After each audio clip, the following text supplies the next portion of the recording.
नमस्कार दोस्तों, स्वागत है आप सभी का इंडियन स्टडी के हिंदी यूट्यूब चैनल पर। चलिए स्टार्ट करते हैं। दोस्तों, आज की इस वीडियो में उत्तर प्रदेश चकबंदी लेखपाल और यूपी जेल वार्डर के लिए आपका ऑनलाइन टेस्ट लिया गया है, जिसमें काफी मोस्ट इंपोर्टेंट क्वेश्चंस को कवर किया गया है। और दोस्तों, जैसा कि आप सभी जानते हैं कि वीडियो के लास्ट में आपसे क्वेश्चंस पूछता हूँ और उसका आंसर आपको कमेंट बॉक्स में बताना होता है, तो इसलिए वीडियो को अंत तक देखिएगा।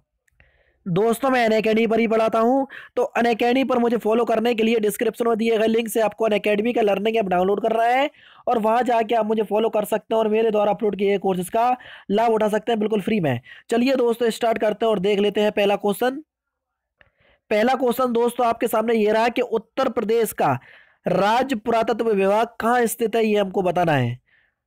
वाराणसी में, लखनऊ में, इलाहाबाद में या नोएडा में। मैं ऑप्शंस नहीं पढ़ूंगा क्योंकि कई बच्चे बोलते हैं कि सर आप ऑप्शंस नहीं पढ़िएगा, तो इसलिए दोस्तों मैं ऑप्शंस नहीं पढ़ूंगा। अभी तो मैंने आपको पढ़ दिया और किसी भी क्वेश्चंस का आंसर देने के लिए 3 से 5 सेकंड का आपको समय दिया जाएगा। तो उत्तर प्रदेश का राज्य पुरातत्व विभाग आपका कहाँ पर स्थित है? ये आपका लखनऊ में स्थित है, यानी कि इस क्वेश्चन का दूसरा ऑप्शन आपका करेक्ट हो जाएगा। नेक्स्ट है आपका कि आगरा की मोती मस्जिद का निर्माण निम्न में से किसके द्वारा किया जाता है या किया गया था?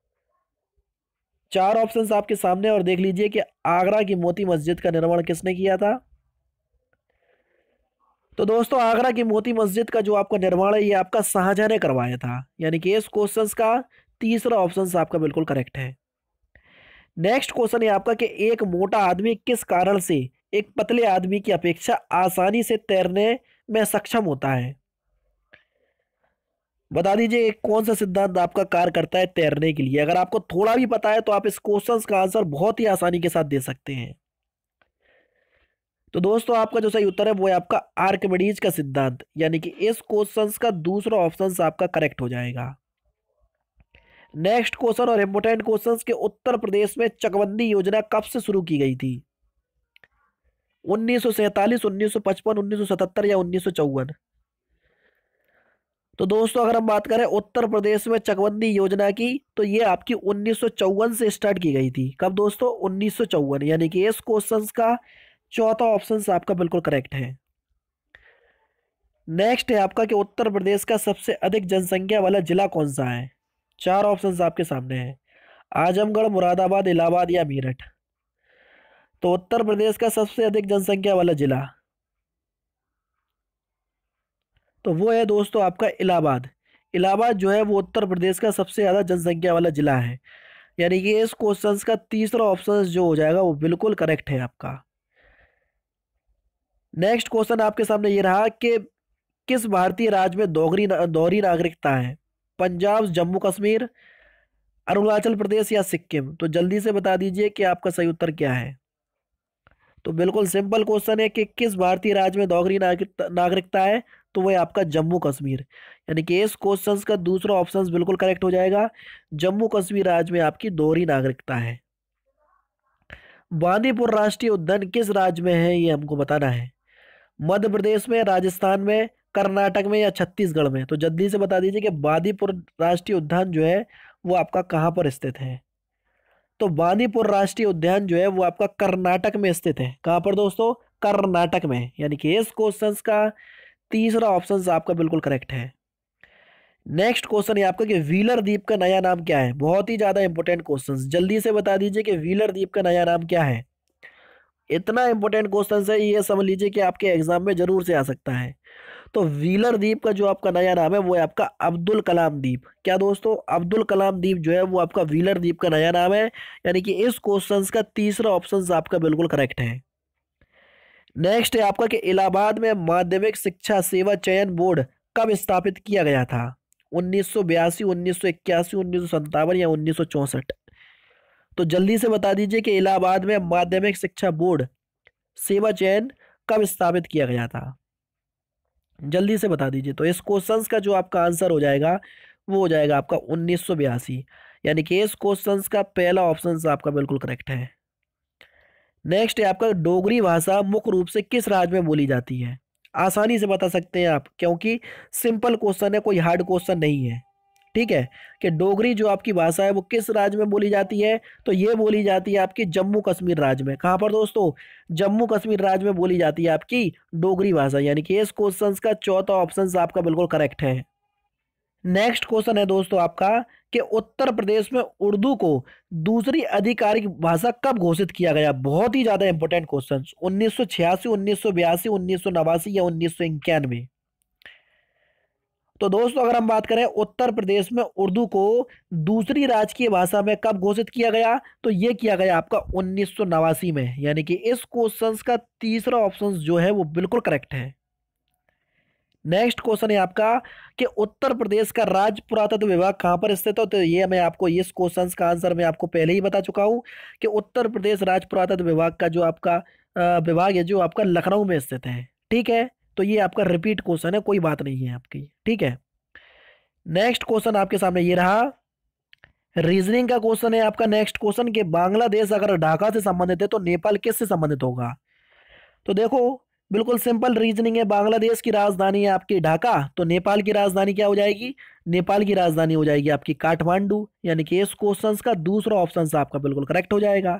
ठीक है, सिंपल क्वेश्चन।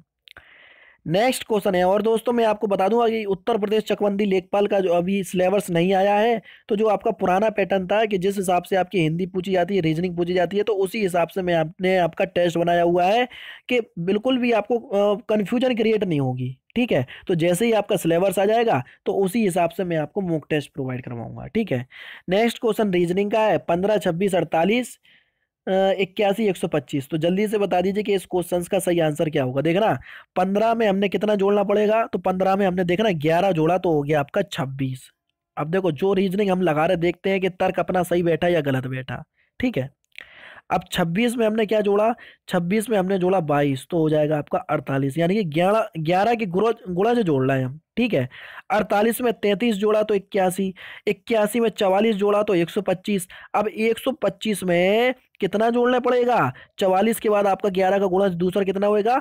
55। तो बस 10 की जीरो हासिल है, ये 1, 5, 3, 8 और 1, यानी कि 180। 180 कहां पर दिख रहा है? ये दिख रहा है, यानी कि जो हमने तर्क लगाया वो बिल्कुल करेक्ट है और इस क्वेश्चन का चौथा ऑप्शन करेक्ट हो जाएगा।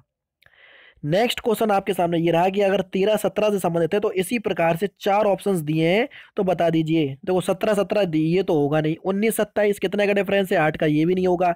21, 23 कितने का डिफरेंस है? 2 का। यहाँ पर आपका 4 का डिफरेंस है, तो यानी कि दूसरा ही ऑप्शन आपका बिल्कुल करेक्ट हो जाएगा। समझ गए? तो इस हिसाब से आप रीजनिंग कर सकते हैं। अंधेरी नगरी के रचनाकार कौन है? रामचंद्र शुक्ल, भारतेंदु हरिश्चंद्र, मैथिली शरण गुप्त या वल्लभाचार्य? तो अंधेरी नगरी के अगर हम रचनाकार की बात करें कि अंधेरी नगरी के रचनाकार कौन है, तो उनका नाम है आपका भारतेंदु हरिश्चंद्र, यानी कि इस क्वेश्चन का दूसरा ऑप्शन आपका बिल्कुल करेक्ट हो जाएगा। नेक्स्ट क्वेश्चन है आपका कि दो हाथी घूम रहे हैं, बाक में कौन सा विशेषण है? संख्यावाचक विशेषण, संकेतवाचक विशेषण, गुणवाचक विशेषण या इनमें से कोई नहीं? तो देखो हाथी की संख्या यहाँ पर दे दी है कि भैया कितने हाथी घूम रहे हैं? 2। अब जब संख्या दे दी है तो यहाँ पर कौन सा विशेषण होगा? संख्यावाचक विशेषण होगा, यानी कि इस क्वेश्चन का पहला ऑप्शन आपका बिल्कुल करेक्ट हो जाएगा। कितने? 2 हाथी घूम रहे हैं, तो यहाँ पर कौन सा विशेषण हो गया? संख्यावाचक विशेषण, यानी कि इस क्वेश्चन का पहला ऑप्शन आपका बिल्कुल करेक्ट हो जाएगा। नेक्स्ट क्वेश्चन है आपका कि वर्तनी के अनुसार शुद्ध शब्द का चयन कीजिए कि निष्कलंक आपका किस प्रकार से लिखा जाता है। ठीक है, और यहाँ पर आप थोड़ा सा इसको करेक्ट कर लीजिए, ये जो आपका बिल्कुल शुद्ध लिखेगा वो इस प्रकार से लिखेगा। ठीक है, तो अब आप चारों ऑप्शंस में से सही ऑप्शंस बता सकते हैं। तो पहला ऑप्शन आपका इस प्रकार से है। तो आप लोग समझ गए होंगे, जब मैंने पहले ऑप्शंस को करेक्ट किया तो आपका सही उत्तर भी पहला ऑप्शन ही होगा, यानी कि इस क्वेश्चन का पहला ऑप्शन आपका बिल्कुल करेक्ट हो जाएगा। त्रिभुवन शब्द में कौन सा समास है? जल्दी से बता दीजिए। दिग्गु समास, द्वंद्व समास, बहुब्रीहि समास या कर्मधारय समास? तो जल्दी से बता दीजिए। त्रिभुवन पहला पद अगर संख्यावाचक होता है तो वहां पर कौन सा समास होता है? वहां पर आपका दिग्गु समास होता है जब पहला शब्द संख्यावाचक होता है। और त्रिभुवन यानी कि 3 भवनों वाला, यानी कि इस क्वेश्चन का सही ऑप्शन हो जाएगा आपका पहला ऑप्शन। नेक्स्ट क्वेश्चन है आपका कि गागर में सागर भरना मुहावरे का सही अर्थ क्या है? थोड़े में बहुत कुछ दे देना, कह देना, छलांग लगाना, ज्ञानी का भंडार होना या अत्यधिक बातें कहना? तो जल्दी से बता दीजिए कि गागर में सागर भरने का मुहावरे का सही अर्थ क्या है। तो आपका जो सही उत्तर अर्थ हो जाएगा वो हो जाएगा आपका थोड़े में बहुत कुछ कह देना, यानी कि इस क्वेश्चन का पहला ऑप्शन आपका बिल्कुल करेक्ट हो जाएगा। और लास्ट क्वेश्चन दोस्तों आपके सामने ये रहा कि निम्नलिखित में से किस राज्य सरकार ने हाल ही में महिला सशक्तिकरण संकल्प अभियान शुरू किया? तो जल्दी से बता दीजिए कौन सी राज्य सरकार ने हाल ही में महिला सशक्तिकरण संकल्प अभियान शुरू किया। चार ऑप्शंस आपके सामने है। तो आपका जो सही उत्तर हो जाएगा वो हो जाएगा आपका उत्तर प्रदेश। जी हाँ दोस्तों, हाल ही में उत्तर प्रदेश राज्य सरकार ने महिला सशक्तिकरण संकल्प अभियान शुरू किया है, यानी कि इस क्वेश्चंस का दूसरा ऑप्शन आपका बिल्कुल करेक्ट हो जाएगा। तो दोस्तों ये थे आपके 20 मोस्ट इंपोर्टेंट क्वेश्चंस जो कि आपके आने वाले एग्जाम्स के लिए बहुत ही ज्यादा इंपोर्टेंट हैं। अब मैं आपसे क्वेश्चंस पूछने जाऊंगा और उस क्वेश्चंस का आंसर आपको कमेंट बॉक्स में बताना है। तो आज का जो आपका क्वेश्चन है वो ये रहा आपके सामने। उत्तर प्रदेश विधानसभा के प्रथम अध्यक्ष कौन थे? मनमोहन वर्मा, आत्माराम गोविंद खरे, पुरुषोत्तम दास टंडन या नफीकुल हसन? तो सही उत्तर आपको कमेंट बॉक्स में बताना है। तो दोस्तों फिलहाल की वीडियो में सिर्फ इतना ही। अगर आपको वीडियो पसंद आए तो प्लीज वीडियो को लाइक कीजिए, शेयर कीजिए और साथ ही साथ मेरे चैनल को सब्सक्राइब करना ना भूलें, क्योंकि मैं रोजाना इसी तरह की वीडियोस आप लोगों के लिए लाता रहता हूँ। नमस्कार दोस्तों, जय हिंद, जय भारत।